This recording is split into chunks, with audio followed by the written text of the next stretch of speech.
రాయలసీమ వ్యాప్తంగా ఉన్న 52 అసెంబ్లీ స్థానాలకు గాను గత ఎన్నికల్లో ఏకంగా 49 స్థానాలను సొంతం చేసుకున్న వైసీపీ వచ్చే ఎన్నికల్లో 40 స్థానాలైనా దక్కించుకోవాలి అన్న పట్టుదలతో ఉందంట.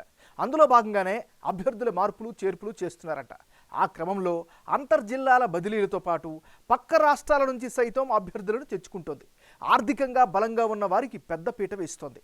ఎంపిక చేసుకుంటూ టీడీపీకి ఆలోచించడానికి కూడా సమయం ఇవ్వడం లేదు.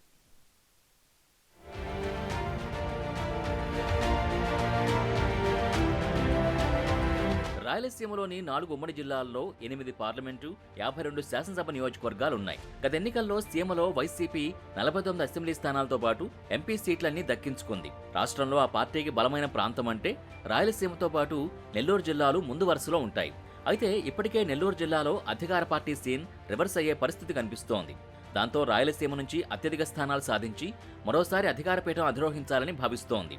అందులో భాగంగా అభ్యర్థుల ఎంపికపై ప్రత్యేక దృష్టి సారిస్తోంది. సామాజిక వర్గాల పరంగా రాయలసీమలో ఓటు శాతం ఎక్కువగా ఉన్న బోయ, కురబ, మైనార్టీలకు అవకాశం ఇవ్వడం ద్వారా గెలుపు గుర్రమెక్కాలని భావిస్తోంది.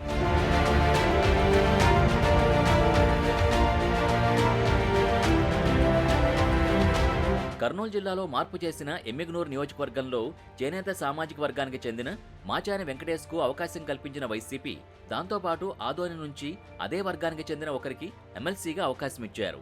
ఎంపీ స్థానానికి మంత్రి జయరాంని రంగంలోకి దించనున్నారు. మరోవైపు ఆలూరు నుంచి కురబ సామాజిక వర్గానికి చెందిన అభ్యర్థికి అవకాశం ఇవ్వనున్నారు. అలాగే ఆళ్లగడ్డ నుంచి బలిజ సామాజిక వర్గానికి చెందిన శాంతారాంని బరిలోకి దించనున్నారు. కర్నూలు నుంచి మరోసారి మైనార్టీకి అవకాశం ఇవ్వనున్నారు.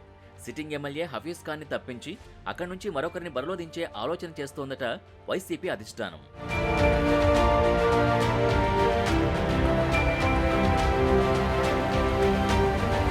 అనంతపురం జిల్లాలో భారీ ఎత్తున మార్పులు చేస్తున్నారు. హిందూపురంలో కురబ సామాజిక వర్గానికి చెందిన దీపికను ఇన్ఛార్జిగా ప్రకటించారు.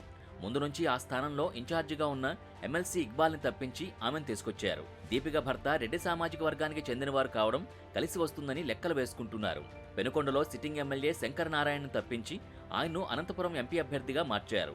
అనంతపురం పార్లమెంట్ సెగ్మెంట్ పరిధిలోని అనంతపురం నగరంతో పాటు సింగనమల, ఒరవకొండ, రాయదుర్గం, కళ్యాణదుర్గం నియోజకవర్గాల్లో కురబ సామాజిక వర్గం ఓట్లు నిర్ణయాత్మకంగా ఉంటాయి. శంకర్ నారాయణ ఆ వర్గీయులే కావడంతో అసెంబ్లీ స్థానాల్లో కూడా ప్లస్ అవుతుందని వైసీపీ నమ్మకం పెట్టుకుంది.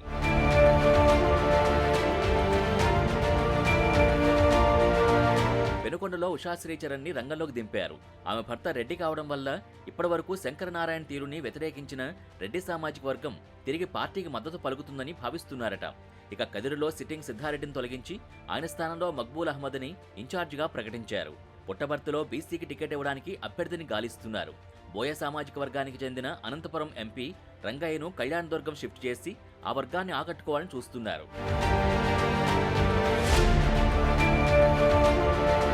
బోయ సామాజిక వర్గానికి చెందిన బళ్ళారి మాజీ ఎంపీ శాంతను హిందూపురం ఎంపీ అభ్యర్థిగా ప్రకటించారు. ఈ సెగ్మెంట్ పరిధిలోని రాప్తాడుతో పాటు పెనుకొండ, హిందూపురంలో బోయ సామాజిక వర్గం ఓట్లు గణనీయంగా ఉన్నాయి. వారిని ఆకట్టుకోవడానికి కర్ణాటక నుంచి ఆ వర్గానికే చెందిన శాంతను హిందూపురం తీసుకొచ్చారు. దీనికి తోడు కర్ణాటక మాజీ మంత్రి శ్రీరాములుకి సోదరి అయిన శాంత ఆర్థికంగా బలమైన అభ్యర్థి కావడం పార్టీకి లాభిస్తుందని అంటున్నారు.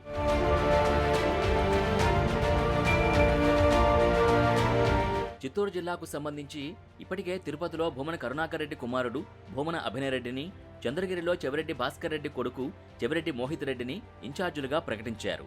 తండ్రులు పూర్తి స్థాయిలో రాష్ట్ర స్థాయి వ్యవహారాలు చూసుకోవడానికి వారసుల్ని బరిలో దింపారని అంటున్నారు.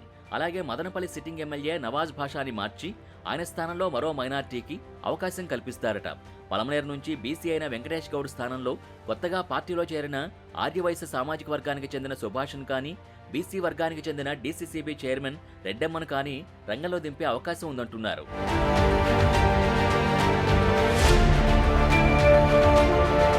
కుప్పంలో వన్యకుల క్షత్రియ సామాజిక వర్గానికి చెందిన భరత్ ఉన్నారు. ఈ వర్గానికి చెందిన ఓటర్లు కుప్పం నుంచి శ్రీకాళహస్తి వరకు ఉంటారు. ఆ వర్గం ఓట్లకు గ్యాలం వేయడానికి ఇప్పటికే సుబ్రహ్మణ్యానికి ఎమ్మెల్సీ అవకాశం ఇచ్చారు. నగరంలో కూడా చివరి నిమిషంలో మార్పు జరిగే అవకాశం ఉందని అంటున్నారు. ఇక్కడి నుంచి మాజీ మంత్రి గాలి ముద్దుకృష్ణమనాయుడు చిన్న కొడుకు గాలి జగదీష్ నగరి టికెట్ కోసం తన వంతు ప్రయత్నాలు చేస్తున్నారట. వీరితో పాటు మంత్రి రోజా అసమ్మతి వర్గంలో ఉన్న గౌడ సామాజిక వర్గానికి చెందిన నగరి మాజీ మున్సిపల్ చైర్మన్ శాంతి కేజే కుమార్ కూడా రేసులో కనిపిస్తున్నారు.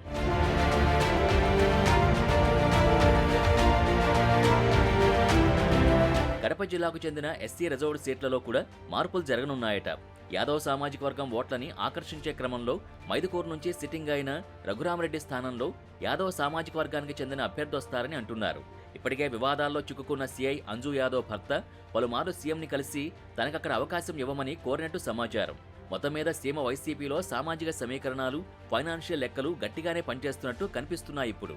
మరి ఆ లెక్కలు ఎంతవరకు వర్కౌట్ అవుతాయో చూడాలి.